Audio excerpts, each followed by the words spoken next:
Hey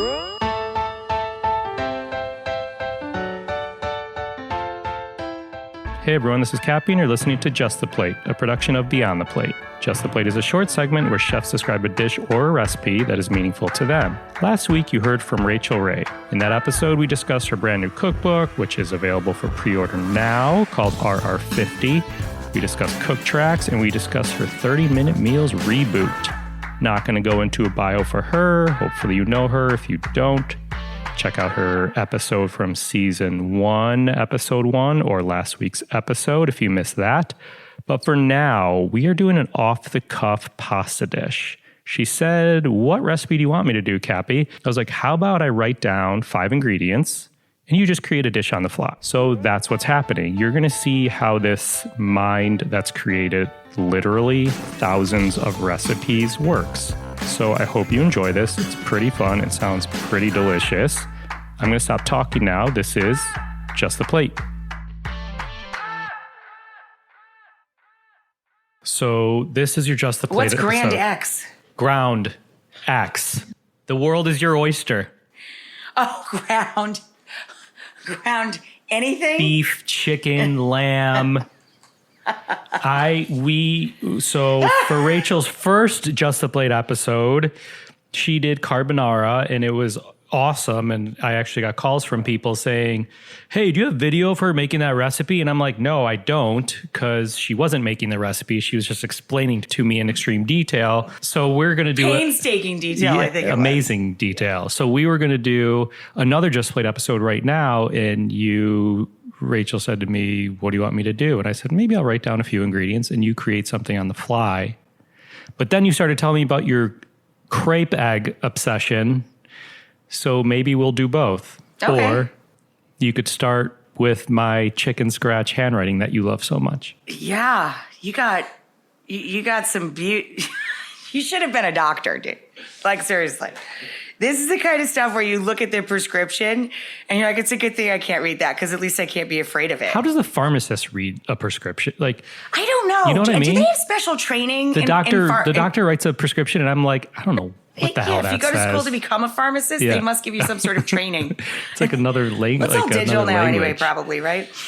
So, okay, so this is pasta any type. Corn, bacon, jalapeno, ground X. Which I was trying to say a ground like meat, beef, chicken, lamb. I was giving her and any herb. Okay. Well, I would start by rendering the bacon, of course, the nice smoky bacon. Once I got the bacon rendered, I would add, ground X. I think I'd do a double pork. Oh. I think I'd go with a ground Mexican chorizo. Ooh. Yeah, because then you get the smoky bacon and the spicy paprika of the Mexican fresh chorizo. Did not see this coming. This is exciting. And then it's kind of reddish in the background, and you've got paprika already in there. So you're leaving the bacon in the pan? You're leaving the bacon in the pan. A few slices of nice smoky, meaty bacon, chopped, brown that up, render it out with your crumbled fresh chorizo. And it could be Spanish or Mexican, but the fresh chorizo has a lot of paprika in it, so you've already got that flavor going on in there. So I would do a double pork, which would make John wildly happy. And then I'd add a couple of fat jalapenos, leave the seeds in if you want it extra hot. Of course, strip the seeds out if you'd like it less spicy. Interesting note, jalapenos, as their heat intensity grows, they get lines on the outside of them that look like erosion in dry land. Those are called heat streaks. So when you see those little lines on the outside of a fat jalapeno, that means that's a super spicy. Ooh. That's a nice tip. I did not know that. Heat streaks, they call them in the chili pepper industry.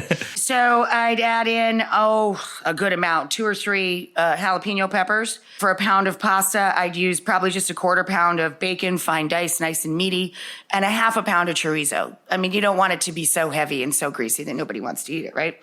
Scrape down 3 ears of corn for a pound of pasta. Incidentally, if you have a whole bunch of corn and you're going to make a corn soup, which I love, I make a really killer, simple white miso corn soup.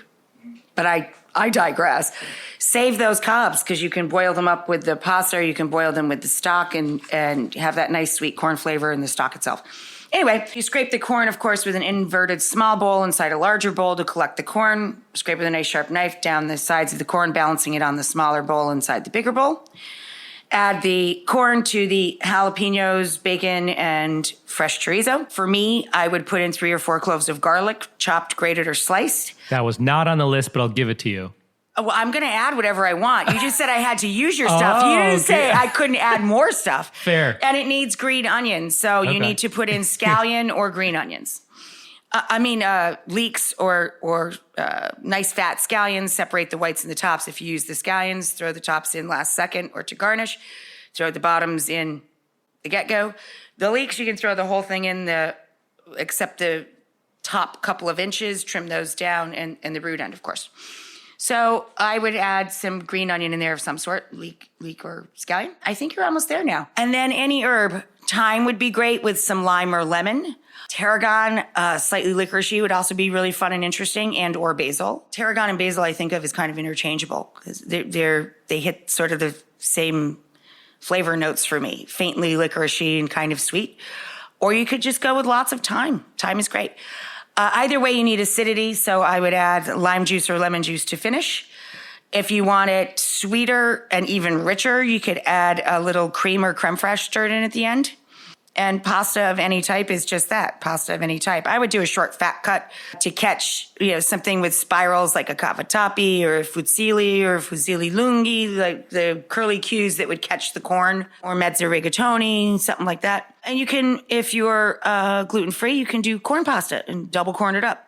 Get really corny. Ricotta salad would be nice on that too. Yummy. And that's how that mind thinks of yours. Awesome. Find more on Rachael Ray by Googling Rachael Ray. Kidding. Find her at rachaelray.com. This episode was produced by myself along with Ian Cohen and Joel Yeaton. Find me and keep up to date with this podcast across all social media platforms at On Kappy's Plate, or go to beyondtheplatepodcast.com. Beyond the Plate is on Twitter at BT Plate Podcast and Facebook. Please rate, review, and subscribe to this podcast on your listening site of choice. Thank you for listening to Just the Plate, a production of Beyond the Plate. I'm Kappy.